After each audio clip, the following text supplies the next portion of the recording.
There are 7 things about your memory that most people over 60 have never actually checked. Not guessed at, not worried about at 3 in the morning, checked.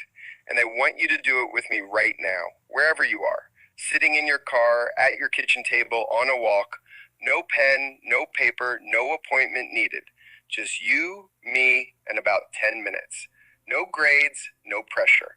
By the end, you'll know something about your own mind that most doctors don't even think to ask about until it's already a problem. I'm Dr. Mark Carter, and I've spent the last 18 years as a geriatric internist, watching families walk into my office terrified that a parent is, quote, losing it, convinced it's the beginning of the end.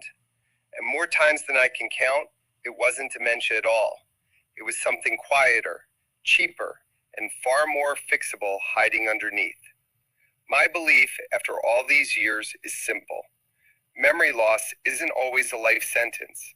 Sometimes it's just a deficiency wearing a scary costume.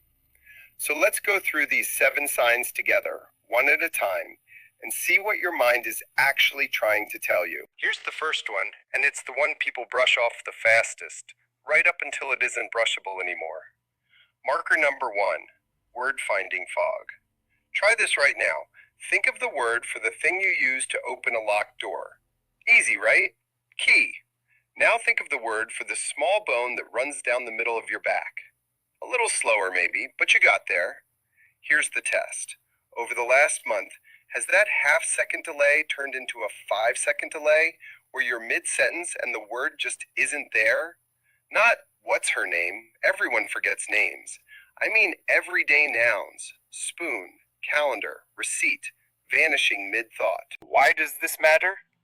Think of your brain's word retrieval system like a library with a very particular filing system. Certain nutrients act like the librarian, keeping everything shelved in order. When that librarian is understaffed, the books are still there, you haven't lost them, but the retrieval slows to a crawl. That's a very different problem than the books being gone entirely. If you tested this and felt totally fine, good. Genuinely good. That's a real data point, not just a pat on the back. And if you froze up, even for a second, longer than felt right, take a breath. So many people in their 60s and 70s experience exactly this, and it is not automatically dementia. I want to be very clear about that, because I've seen the panic that word can cause. Use your tiny fix for today. The next time you're waiting for your coffee to brew or your toothbrush to finish its 2 minutes, name 5 objects in the room out loud. That's it. It takes 15 seconds and it's not a memory workout. It's just noticing. I had a patient, Robert, 68, who came in convinced he was in the early stages of Alzheimer's because he kept losing words mid-sentence at dinner. Blood work told a very different story. I'll get to what we found in his case in a moment, because it connects directly to what we're covering today. But hold that thought, because the next sign is one that even I missed for years before I started paying closer attention. Marker number 2, the balance wobble. Here's your test. Stand up right now if you can, feet together, and close your eyes for 10 seconds. Did you sway more than you expected to? Did you have to open your eyes early or grab something nearby? This one surprises people because they assume balance is a, quote, leg problem or an ear problem. But your nervous system relies on nerve signals traveling long distances, from your feet all the way up your spine to your brain. And those signals need a healthy nerve coating to travel efficiently. Think of it like the rubber coating on an electrical wire. Fray that coating even slightly, and the signal gets delayed or scrambled before it ever reaches its destination. If you held steady, wonderful. That's a genuinely reassuring sign. If you wobbled, please don't spiral. This is one of the most common, most overlooked, and most correctable signs on this entire list. Today's fix. Next time you're brushing your teeth, do it standing on one foot for as long as you comfortably can. Switch feet and just notice. Don't force it. Just observe how it feels this week versus next month. Because here's the thing about nerve signals. When the coating starts to repair, balance often improves before memory does. That was true for Robert. His wife noticed his coffee carrying without spilling had actually improved before either of them noticed anything else changing. Marker number 3, and this is one nobody thinks to mention to their doctor because it feels too small to matter: the tingling glove. Right now, look at your hands. Have you noticed in the last few months a numbness or pins and needles sensation in your fingertips or toes, especially at night, that seems to come from nowhere? Here's the plain language version of why this happens. Certain nerve fibers are the most sensitive, most easily disrupted messengers in your entire body. Almost like the most delicate strings on an instrument, they go out of tune first, before the bigger, sturdier strings even notice a problem. That's why this sensation often shows up in fingers and toes years before anything else changes. If your hands feel normal, that's a real point in your favor. Hold on to it. If you felt that tingling and dismissed it as just getting older or sleeping on it wrong, you're far from alone, and it is absolutely worth mentioning at your next appointment. Not as an emergency, just as a data point. Tonight's tiny fix? Keep a one-line note on your phone, just the word tingling and the date, anytime you notice it. Patterns matter more than single moments, and you'll have real information instead of a vague feeling next time you see your doctor. Robert's tingling had started nearly 2 years before his word-finding fog. He'd mentioned it once to a doctor who blamed his desk job. It's a small detail, but small details, stacked together, are exactly how this story unfolds. And the next marker is where things start becoming impossible to explain away. Marker number 4, the mood that doesn't match the moment. Ask yourself honestly, over the last 6 months, have you felt a low, flat, almost fatigued sadness that doesn't seem tied to anything specific happening in your life?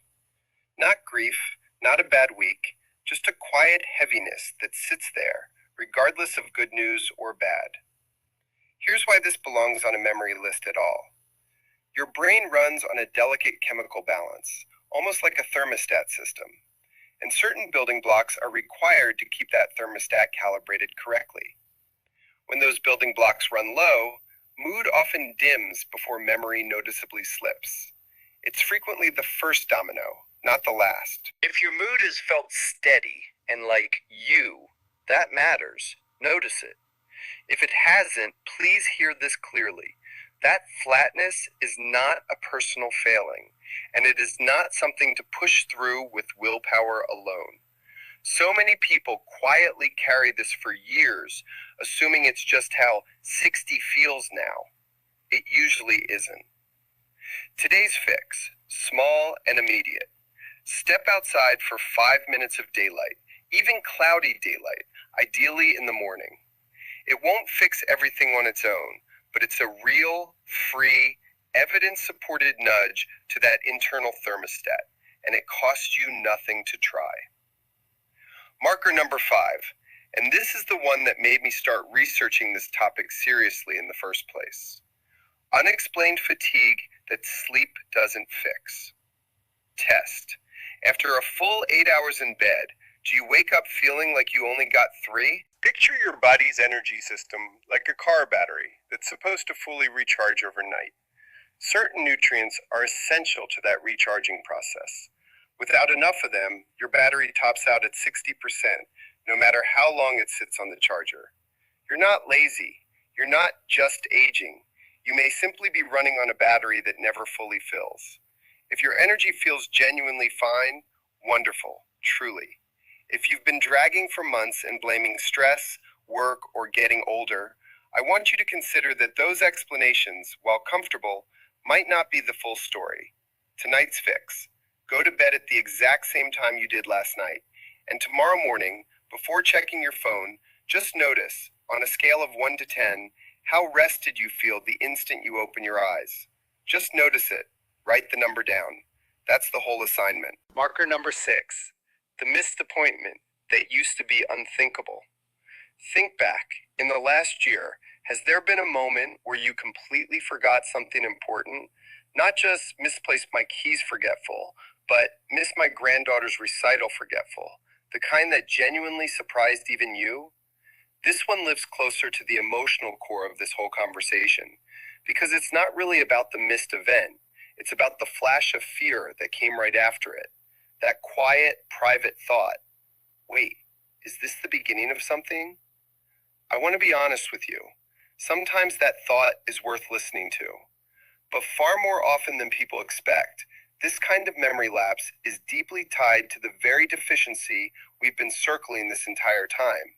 One that is, remarkably, one of the easiest medical issues to test for and treat, especially compared to almost anything else that causes memory changes after 60. If this hasn't happened to you, that's genuinely reassuring. If it has, please, don't let that fear sit alone in silence for another 6 months hoping it fixes itself. One simple blood test, the kind you've probably already had drawn a dozen times for other reasons, can answer this specific question with real clarity. Today's fix is the most important one on this entire list. Call your doctor's office and simply ask them to check your B12 level at your next routine blood work. One sentence, one phone call. And now the seventh one, and I want you to know you can't check this one with a stopwatch or a blood test. This one isn't about a number on a lab report at all. Marker number 7 is the quiet fear itself. The fear of becoming a burden, of watching yourself change and wondering if the people you love are watching too. Wondering if they've noticed. Wondering if they're scared to say something. This is the one that keeps people up at night far more than any wobble or word slip ever could. It's not testable. It's not measurable. And it deserves to be said out loud because so many people carry it in complete silence, certain they're the only ones who feel this way. I think about Robert often. When his blood work came back, his B12 level was severely low.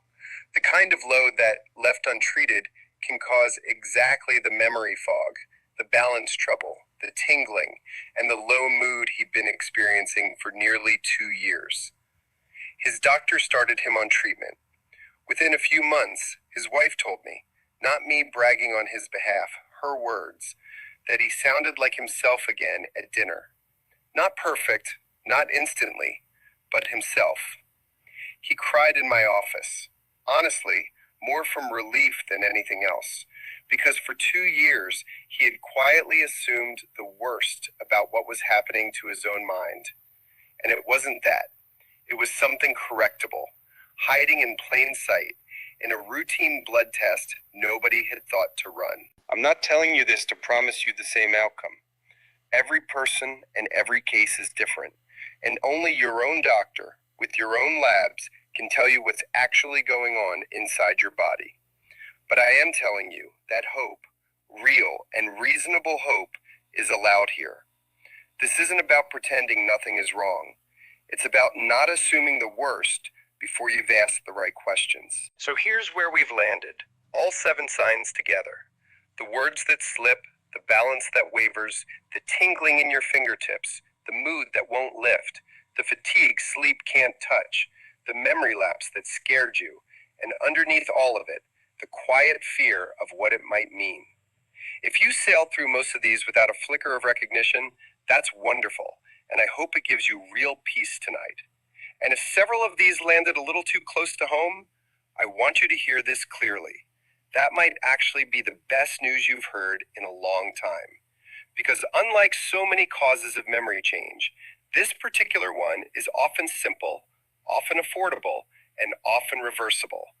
But only if someone asks the question. My thesis hasn't changed since the moment we started this conversation.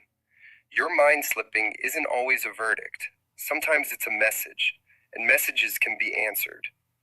So here's the one small, specific thing I want you to do. Not 7 things, just one. Call your doctor this week and ask for a B12 level to be included in your next blood work. That's the entire assignment. If this conversation gave you even a small moment of relief, or even just a new question to ask at your next appointment, I'd love for you to stick around. I make videos like this every single week, walking through exactly this kind of thing together. No fear-mongering, no miracle cures, just honest information delivered the way I'd want someone to explain it to my own parents. I'll be right here, week after week, whenever you need me. Take care of that mind of yours. It's carried you this far. Let's make sure it keeps getting the support it actually needs. I'll see you in the next one.